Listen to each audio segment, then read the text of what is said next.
जय हिंद दोस्तों, मैं हूं आशीष और आप सबको इंडिया में जाने पर स्वागत है। दोस्तों, भारत और यूएई के बीच बढ़ती दोस्ती के बीच दोनों देश मिलकर सैन्य अभ्यास कर रहे हैं। डेजर्ट फ्लैग नाम के इस सैन्य अभ्यास में भारत की 6 सुखोई 30 MKI, 2 C-17 ग्लोबमास्टर और एक IL-78 मीडिया रिफ्यूलिंग एयरक्राफ्ट भी शामिल है।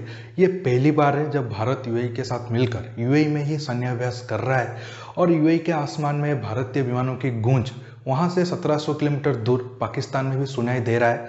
भारत और यूएई के अलावा इस सैन्य अभ्यास में अमेरिका, सऊदी अरब, साउथ कोरिया और बहरीन भी शामिल है।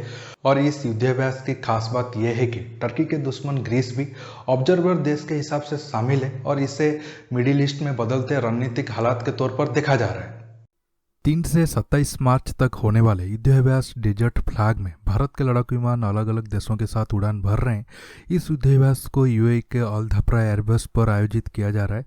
ये वही एयरबेस है जहां फ्रांस से भारत आते समय राफेल विमानों की पहली खेप ने थोड़ी समय तक आराम किया था। ऐसे में सामरिक रूप से बेहद अहम अदन की खाड़ी के नज़दीक स्थित इस एयरबेस से ऑपरेट करने से भारत की सामरिक ताकत और सभी सहयोगी देशों के साथ दोस्ती भी मजबूत हो रही है।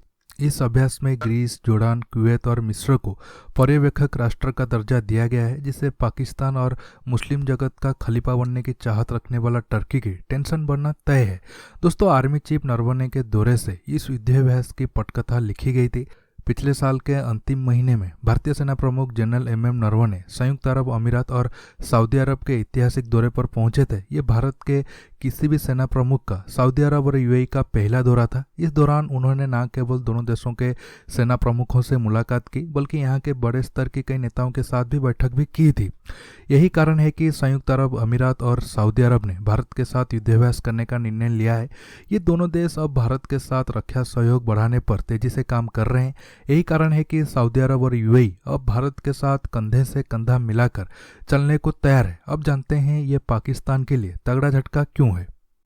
सऊदी अरब का भारत के साथ सैन्य संबंध बढ़ाना सीधे तौर पर पाकिस्तान के लिए तगड़ा झटका है। अब तक पाकिस्तान अपनी सेना का लालच देकर ही यूएई और सऊदी अरब से खैरात पाता था, लेकिन पिछले साल कश्मीर को लेकर प्रिंस सलमान की आलोचना करने के कारण पाकिस्तान और सऊदी अरब के संबंध सबसे खराब दौर से गुजर रहे हैं। सऊदी को मनाने पहुंचे पाकिस्तान के सेना प्रमुख जनरल कमर जावेद बाजवा को भी बिना प्रिंस से मिले खाली हाथ वापस लौटना पड़ा था। वहीं यूएई ने एक दिन पहले ही कंगाल पाकिस्तान से $1 अरब की दी गई राशि को वापस मांगा है। ये रकम स्टेट ऑफ बैंक पाकिस्तान में जमा है। यूएई ने ये रकम इसलिए वापस मांगी है क्योंकि उसकी मैच्योरिटी हो गई है। ऐसे में अगर पाकिस्तान ये पैसा वापस कर देता है तो उसके फॉरेन रिजर्व में बहुत बड़ी गिरावट होगी। अब तक अरब देशों में पाकिस्तान सेना की अच्छा पकड़ रही है। यमन में सऊदी अरब की सेना का नेतृत्व पाकिस्तान के पूर्व सेना प्रमुख जनरल राहिल शरीफ कर रहे हैं। अब सऊदी अरब और उसका घनिष्ठ दोस्त यूएई दोनों ही भारत के साथ रक्षा संबंध बढ़ा रहे हैं। भारत ने 20-25 फरवरी के बीच अबू धाबी में हुई 2 नेवल डिफेंस एग्जीबिशन में INS प्रलय को भेजा था। पिछले साल दिसंबर में सेना प्रमुख जनरल मनोज मुकुंद नरवणे ने सऊदी अरब और यूएई की यात्रा की थी।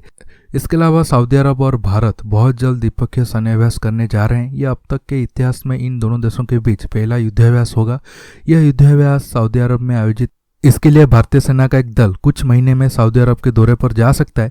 इस युद्धाभ्यास से न केवल सऊदी अरब की सेना की ताकत में इजाफा होगा, बल्कि खाड़ी के देशों में रणनीतिक हालात में भी बड़ा बदलाव होगा।